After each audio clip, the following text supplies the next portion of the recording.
Okay, so I really want to see what it's like inside these hybrid cells, these Toyota Panasonic nickel metal hydrate batteries. There's only one video that I found on YouTube that shows these cut in two that have been opened up.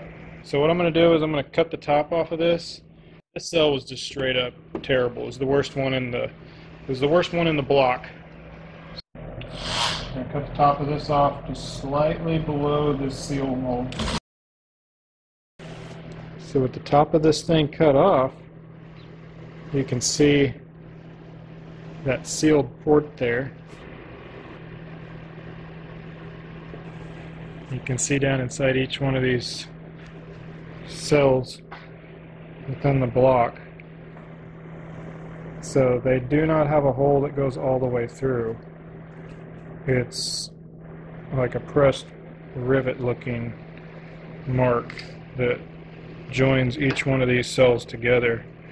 And you can see the plates in there and the solution, the electrolyte material. But yeah, that's what these things look like inside. Let's go inside a little deeper. Take the hole off, and inside you can see the thin wafer material here. Similar to the way a lead acid battery does when it puffs up and it loses the battery acid electrolyte material that it's submerged in. The way I took this apart was I flipped the whole battery upside down. So you can imagine this being up over top of the battery.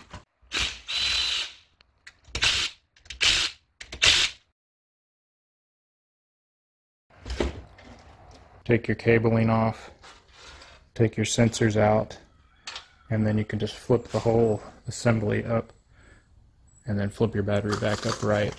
And you'll have your main power leads and control wiring on one end of it to unplug from all the modules and relay assembly.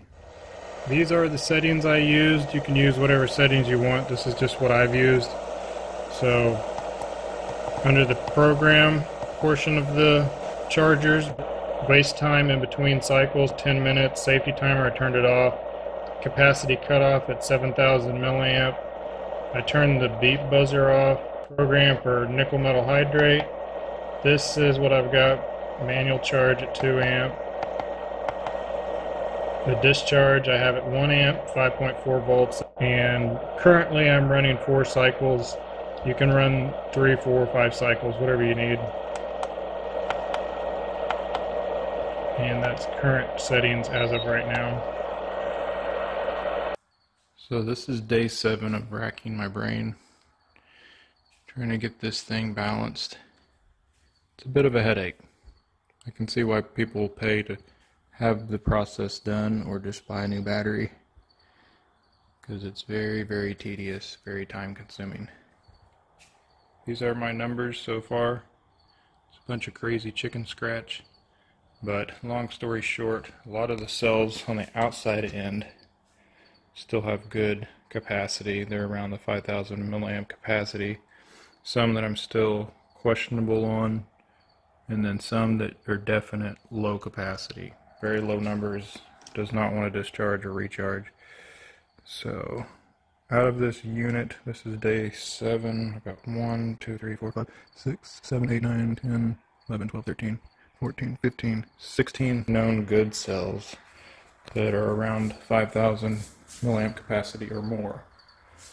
So I've got 16 good cells, 17, 18, 19, 20, 21, 22, 23, 24, 25, 26, 27, 28. I'll have enough to build myself a full battery, and then I'll find, you know, three of them that are the weakest cells to take out of these new cells that I've got to build this battery.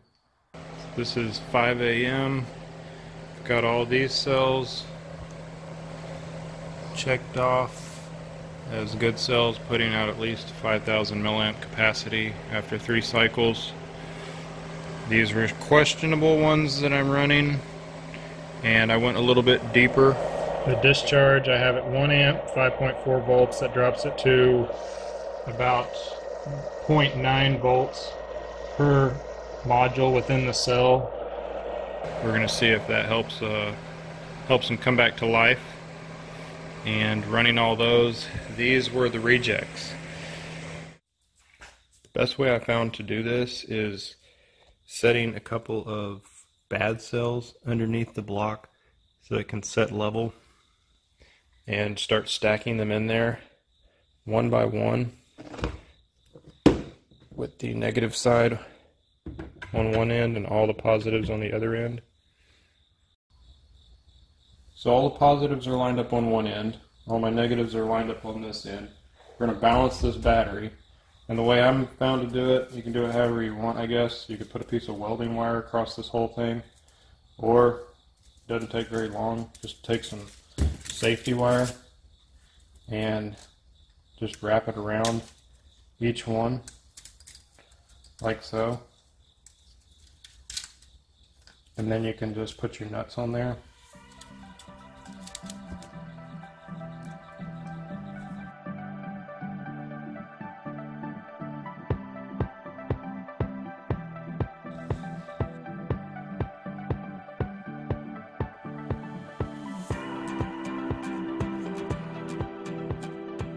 Don't go terribly tight.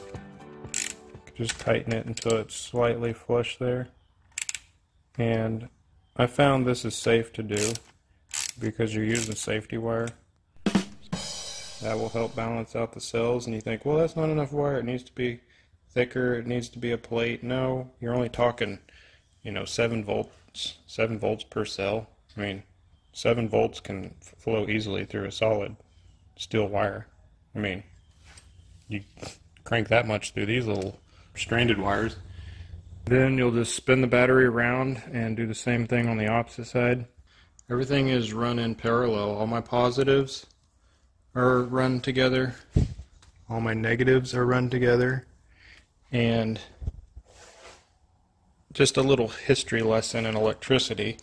If you run both of your batteries together, both positives together, both negatives together, and you run this in parallel, you're going to just essentially take the voltage will still be the same. It'll still be 7 volts, but what you're going to do is you're going to double the amperage. Now if you run this in series and you run your negative to positive, you'll end up doubling your voltage, so it'll be 14.4 volts, but your amperage still stays the same. So it'd be the same as one battery, you just doubled the voltage. In this case over here, you're only going to have 7.2 volts. I know I did that backwards, but hey, I'm also left-handed. So anyways, 7.2 volts, but you're going to double your amperage. So what we've done here is this is just going to be like roughly 7.5, 8 volts, but we've just multiply this amperage by 28.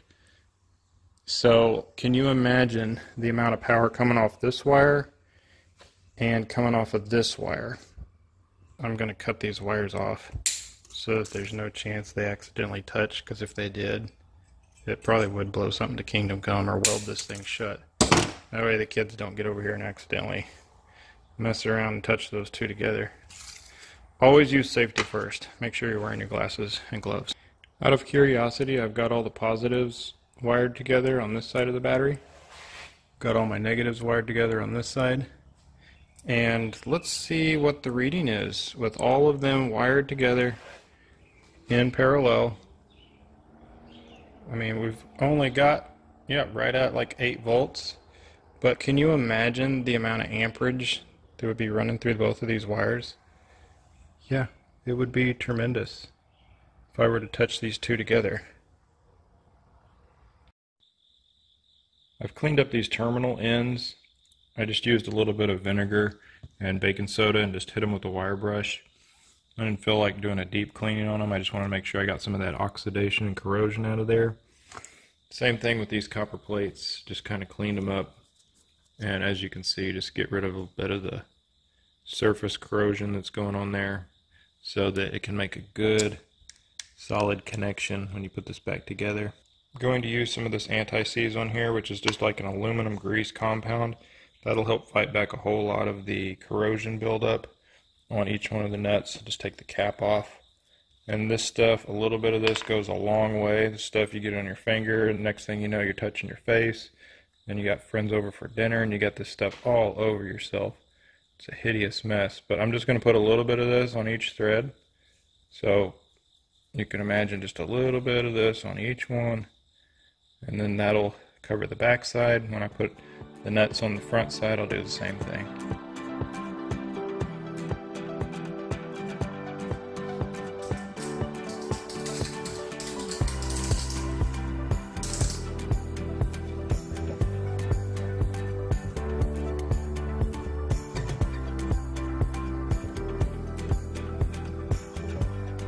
When rebuilding this battery, most of your center cells take the hit the hardest and get the hottest and are weakest.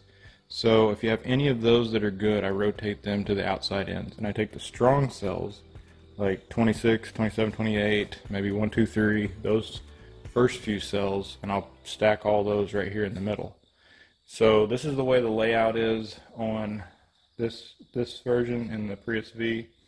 So looking in from the rear of the vehicle, this side on the driver's side rear, it starts with the negative side. So the first battery I'm going to do, block 1 here, I'm going to make sure that I start my orientation exactly with the way it needs to be. You don't want to get that concept mixed up, and then your whole polarity of your battery will be backwards and you could really jack something up.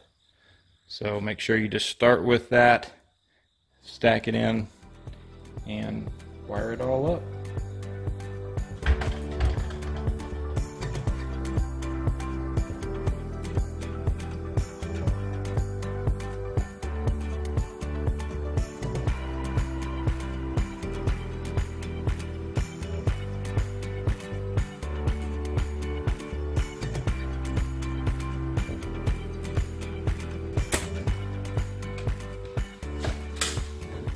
All of these should be showing the same voltage, 7.98, 7.9.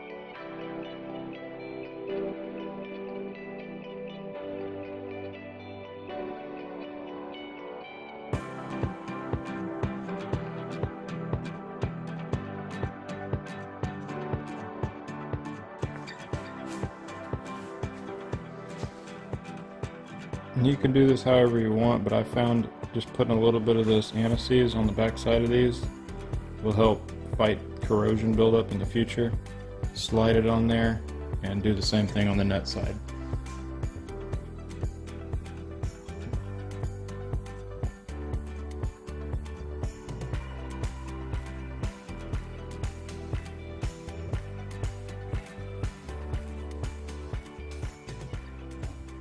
Put some on the back side of these nuts too, which helps make some good continuity, solid connection, and it helps ward off any oxidation or corrosion.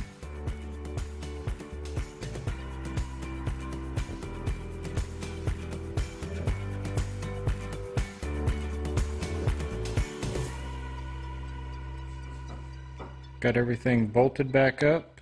Hook up all your wires, your plugs, and make sure everything is properly fit, and then all you have to do is just start back in the car. What I found works best if you can't find somebody to help you lift this thing into the car, because it weighs probably like 100 pounds, is use a piece of thick cardboard, put it on a computer chair, and wheel it over into the back of the car. It's always good to use a piece of cardboard to steady this thing in here, because when I was taking this battery out, you can see a lot of this sharp sheet metal came really close when I was dragging this out to clipping this wire here. So definitely steady it back in, hook everything up, and last but not least, you put in the